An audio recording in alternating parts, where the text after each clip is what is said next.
मैं हूं निष्ठा और आप सभी यहाँ हैं मेरे साथ मेरे चैनल पर, जहाँ मैं आप लोगों को बहुत सारी कहानियाँ सुनाती हूँ। और अभी जो मैं आपको कहानी सुनाने वाली हूँ वो है नवी पुतली मधुमालती की। मधुमालती की कहानी जो है वो सिंहासन बत्तीसी की नवी पुतली की है। तो आइए सुनते हैं कि नवी पुतली राजा भोज को क्या कहानी सुनाती हैं विक्रमादित्य की। 9वें दिन के राजा भोज जब सिंहासन के पास जाकर खड़े हुए तो सिंहासन में जड़ी पुतली उनके सामने रास्ता रोककर खड़ी हो गई और बोली, ठहरो राजा भोज, मेरा नाम मधुमालती है। इस सिंहासन पर बैठने के लिए इतने उतावले मत हो, यह राजा विक्रमादित्य का सिंहासन है। वे महान, दानी, प्रजापालक और पराक्रमी राजा थे। मेरे मुँह से राजा विक्रमादित्य के पराक्रम और प्राण निछावर करने वाली एक कथा सुन लें, फिर फैसला करें कि क्या आप इस सिंहासन पर बैठने की योग्यता रखते हैं। इतना कहकर मधुमालती ने राजा भोज को यह कहानी सुनाई। महाराज विक्रमादित्य ने राज्य और प्रजा की सुख सुविधा के लिए एक यज्ञ करने का निश्चय किया। पूरे राज्य के सैकड़ों वेद पाठी ब्राह्मणों और विद्वानों को आमंत्रित किया गया। यज्ञ कई दिनों तक चलता रहा। यज्ञ समाप्ति के अवसर पर नगर के सभी ब्राह्मणों, सेठ, साहूकारों तथा देश विदेश के अनेक राजाओं को बुलाया गया। तभी अचानक एक ऋषि कुछ घबराए हुए से वहां पहुंचे। राजा विक्रमादित्य उस समय मंत्र पाठ कर रहे थे। उन्होंने ऋषि को मन ही मन नमस्कार किया। ऋषि भी ज्ञानी थे। राजा के अंतर्मन की बात जानकर उन्होंने उन्हें आशीर्वाद दिया। मंत्र पाठ के बाद विक्रमादित्य ने ऋषि का स्वागत किया। ऋषि ने कहा, राजन, इस समय मैं तुम्हारे पास एक गंभीर समस्या के कारण आया हूँ। निवेदन करे ऋषिवर। विक्रमादित्य बोले। ऋषि ने कहा, मेरे आश्रम के कुछ शिष्य आज प्रातः लकड़ियाँ चुनने गए थे। उनमें से 6 अबोध शिष्यों को 2 राक्षस उठाकर पहाड़ियों पर ले गए। वे उनकी बलि चढ़ाना चाहते हैं। यह सुनते ही राजा विक्रमादित्य क्रोधित हो उठे।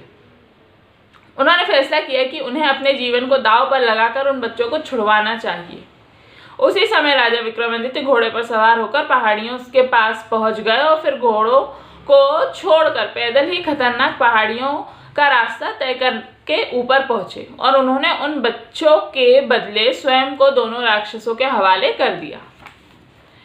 एक राक्षस ने 6 बच्चों को अपनी विशाल भुजाओं में समेटा और हवा में उड़ाकर उन्हें नीचे वन में पहुंचा दिया। फिर वह राजा विक्रमादित्य को साथ लाए और पहाड़ी की एक गुफा में पहुंचा जहां मां काली की मूर्ति स्थापित थी। मूर्ति के सामने बलि वेदी बनी हुई थी। राक्षस ने विक्रमादित्य के हाथ पीछे ले जाकर बांध दिए, उन्हें तिलक लगाया और देवी की वेदी के चारों ओर चक्कर लगाने का आदेश दिया। राजा विक्रमादित्य ने वैसा ही किया। दूसरा राक्षस तेज धार फरसा लिए आगे बढ़ा और राजा की गर्दन तन से जुदा करने के लिए हाथ को ऊपर उठाया। विक्रमादित्य ने बलि वेदी पर सर झुकाकर मन में ईश्वर को याद किया। अचानक उस राक्षस ने फरसा फेंक दिया। पहले वाले राक्षस ने आगे बढ़कर एकदम से राजा को गले लगाते हुए कहा, तुम धन्य हो राजा विक्रमादित्य, जो अपनी प्रजा के लिए अपना सिर बलि वेदी पर रख दिया। ठंडी हवाओं का झोंका आंखें बंद किए राजा विक्रमादित्य के शरीर से टकराया। उन्होंने महसूस किया कि बलि स्थान सुगंध और चमक से भर उठा है।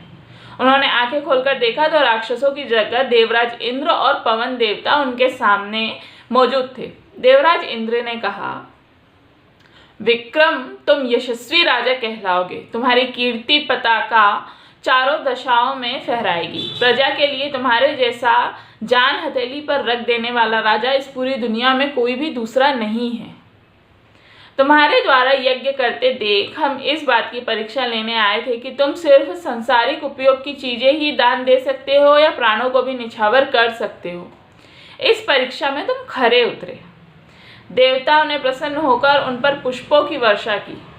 फिर धन संपदा से भरपूर रहने का आशीर्वाद देकर वे देवलोक को प्रस्थान कर गए। इस घटना के बाद राजा विक्रमादित्य का अपनी प्रजा में सम्मान और अधिक बढ़ गया। कथा सुनकर पुतली मधुमालती ने कहा, अब आप खुद सोचो राजा भोज, इस सिंहासन का स्वामी कैसा प्रजापालक था। उसकी परीक्षा लेने देवता आते थे। आपने क्या कभी अपनी प्रजा की जान बचाने के लिए अपने प्राणों की बाजी लगाई है? अगर हाँ, तो इस सिंहासन पर बैठने के योग्य हो। पुतली ने यह कहने पर राजा भोज उसी दिन भी निराश लौट गए। तो ये था राजा विक्रमादित्य के पराक्रम और प्रजा पालन की एक कहानी। आजकल तो प्रजा के लिए कोई भी राजा तो अब होते नहीं हैं, जो नेता होते हैं वो कुछ भी नहीं करते हैं, सिर्फ बोलते भर हैं। वो तो आप सभी देख ही रहे हैं, मैं कोई टिप्पणी नहीं दूंगी। लेकिन ये कहानी आपको कैसी लगी मुझे ज़रूर बताइएगा कमेंट सेक्शन में, और इस वीडियो को लाइक ज़रूर करिएगा और मेरे चैनल को सब्सक्राइब भी ज़रूर करिएगा। आज के लिए बस इतना ही।